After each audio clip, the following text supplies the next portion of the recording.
नहीं, पूरे टोटल आप ऐसे बोल सकते हैं, लेकिन आप पर्सनल में देखिए, प्रत्येक व्यक्ति क्या धर्म से चल रहा है?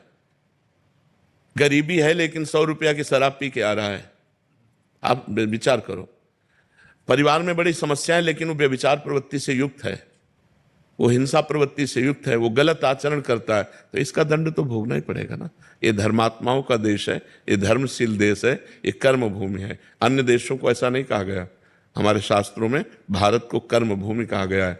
अब ये विचार प्रवृत्ति कैसी फैल रही है, बॉयफ्रेंड गर्लफ्रेंड, ये कौन पवित्रता का आचरण धारण कर रहा है? सब मनमानी आचरण धारण कर रहे हैं। तो फिर उनको किसी न किसी विधान से अपने कर्म का फल तो भोगना पड़ेगा। तो कर्म भोग इसी में आता है कि दुख है, दरिद्रता है, विपत्ति है और डिप्रेशन है, नाना प्रकार की प्रतिकूलताएं हैं, इसी में तो दुख आता है। तो दुख ही पाप का मार्जन करता है। तो इसलिए अब देखो, पाप परायण कितने लोग हैं, हजारों लाखों पशु काट के लोग खाते होंगे, लाखों की संख्या में खाते होंगे, मुर्गा आदि बकरा आदि हजारों की संख्या में, लाखों की संख्या में खाते हैं।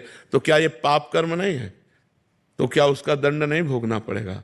हाँ, टोटल अगर हम बोलते हैं तो धर्मशील, शांत, प्रिय और दूसरों का उपकार करने वाला देश है। मान लो किसी देश में भी, वो हमारा शत्रु देश भी हो, अगर वहाँ कोई मतलब परेशानी आ गई, भूकंप आ गया, बाढ़ आ गई, तो भारत आगे खड़ा दिखाई देगा सेवा करते हुए। ये हमारे देश का है। लेकिन क्या हमारे देश के अंतर्गत अधार्मिकता नहीं हो रही? क्या पाप नहीं हो रहे? कितने बड़े बड़े पाप हो रहे हैं, कितनी अधार्मिकता हो रही, तो क्या उसका दंड नहीं मिलेगा? तो उसका दंड मिलने के लिए यही सब है, दरिद्रता, प्रतिकूलता, विपत्ति, नाना प्रकार की मानसिक और शारीरिक रोग समस्याएं, वही सबको भोगनी पड़ रही है। यदि सब धर्मशील हो जाएं, ठीक से चलें, तो सब स्वस्थ रहें, सब आनंदित रहें। लेकिन सब ऐसे नहीं कर रहे हैं। आप खुद देख लीजिए, कितना बड़ा अनाचार दुराचार भारत में भी हो रहा है।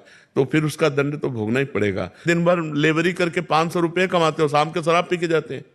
अरे उसी की हरी सब्जी लेके जाते तो पूरा परिवार खाता, उसी के थोड़ा मीठा मीठा लेके जाते, परिवार प्रसन्न होता। लेकिन शराब पिए और ढंगते हुए ऐसे जा रहे हैं। ये लाखों की समस्याएं हैं, लाखों की समस्याएं, एक की समस्या नहीं, लाखों लोगों की है।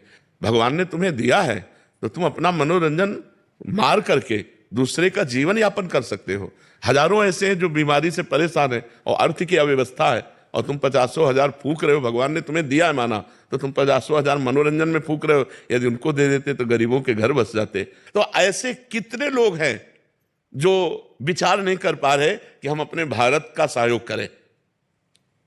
हमारे भारत की गरीबी दूर कैसे होगी? जिनके पास अपार धनराशि है, वो गरीबों को ऐसी व्यवस्था करें। तो ऐसी मति गति कहाँ है? तो इस